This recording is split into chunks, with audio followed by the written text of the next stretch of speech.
I'm in a win-win situation. I feel like I have a pretty good predicament on my hands. So it won't be a tough decision. Do you make that decision based on just how you feel and the way it grades out, or do you make that decision also based on what Justin does and who OSU hires to control the offense? I mean, those will eventually have maybe a little bit of effect on it, just from my standpoint. But I mean, I have to look at the other quarterbacks right now, my opportunity, where I feel like I fit as far as the other guys in the country, and then go from there. I mean, that's, when it's all said and done, that's the only scale I really have. So it's just crazy.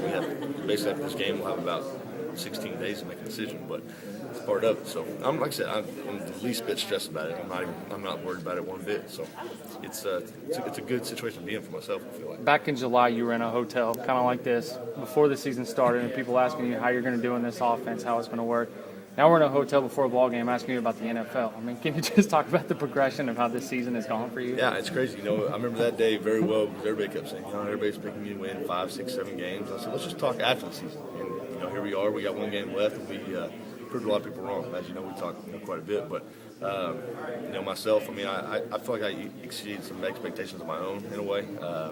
But I mean, I can't do it without those guys. I mean, it's just not that easy. So we had 10 other guys on this team that really bought in and had a good year. And reflection on Blackman and Kendall and myself. So fortunately, I'm the quarterback, and I get a little bit more of the hype. And he's a Blitnikoff winner, so he's really going to get a lot of hype. So, but anyway, so it's been a fun year. I tell you, it's just like I've said it before. This is probably the most fun I've ever had playing a sport up until this point. And it's a fun ride, and I think speaking for everybody else, we don't really want it to end. We wish we could keep playing, but we'll always see what happens and take care of this one. Do you have any educated guess whatsoever on what Mike might do with that coordinator role?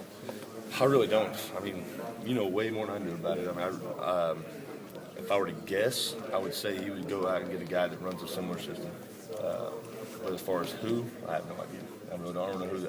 I couldn't even name names to who he would start with. Do you know? I don't know anything. Who's your projected guess? Really? I'll tell you when all these guys go. All right. That's what I thought you were going to say. It's easy. No. It's an educated guess. I know.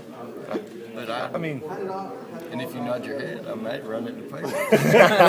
let's wait till these guys. All right. In terms of next year, there's a lot of factors you obviously have to weigh. You'll be, I think, you'll be 28, and then there's the lockout, kind of that whole specter looming. You have a lot of factors to weigh, don't you? Yeah, more than your normal junior or senior coming out, no question. But like I said, I mean, those are things that people I will need to talk to will have answers for me. I mean, I don't have all the answers, so I got to go find someone that does. And, whether it's Coach Glass, Coach Gundy, or guys within our system, or whoever it may be. But we'll see what happens. Like I said, it's I definitely got those two factors going against me, but I don't feel like my age is an issue, to be honest with you. I mean, being 28, my body feels good. I don't feel 28 years old. My body is healthy, and I haven't taken the punishment throughout the last few years. So I feel like I'm in a good situation more than using it as a negative.